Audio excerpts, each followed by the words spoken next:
Joplin Police Sergeant Andy Blair knows exactly how you feel.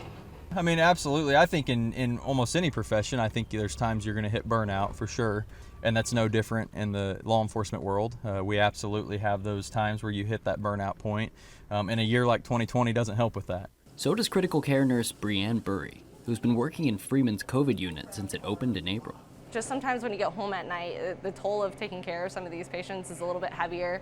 You know, there's some really hard days where you get home and you're just exhausted and ready to go to bed. But not that that doesn't happen in critical care anyways, but so I think it happens a little bit more frequently with these patients because there's just so much to do every day that by the time you're sitting on your couch at home, you're just exhausted.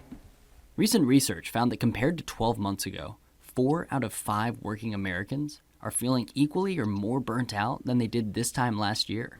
Everybody's dealing with this.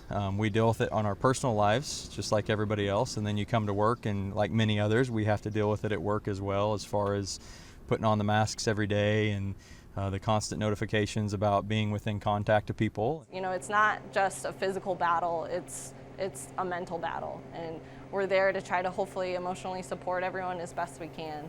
In the healthcare industry specifically, a separate study found that 59% of workers noticed a decline in their overall mental health. It can be tough to beat burnout, even for those on the front lines. However, these two have found their ways of fighting it off. Yeah, actually, there's been a huge surge in the amount of people that do yoga, and I'm one of the people on board with it. So I've definitely picked up a yoga practice since the quarantine started and everything. So for me personally, it's about a good support system. Making sure you have people in your life that support what you're doing, and they support you, and they understand that there's going to be times you come home from work and you're exhausted, and you got to have that rest, and they make sure and help you get that. And it's not just what you do outside of the office, but who you are when you walk in that can make the biggest difference of all. We all know that affects everyone around you, depending on what kind of attitude you're going to have coming into it. It's going to have an effect on the people around you, and if I can come in and be a little positive and help my guys, then absolutely I'll do it. And I think everybody feels that way. In Joplin, Jesse Irwin, KOAM.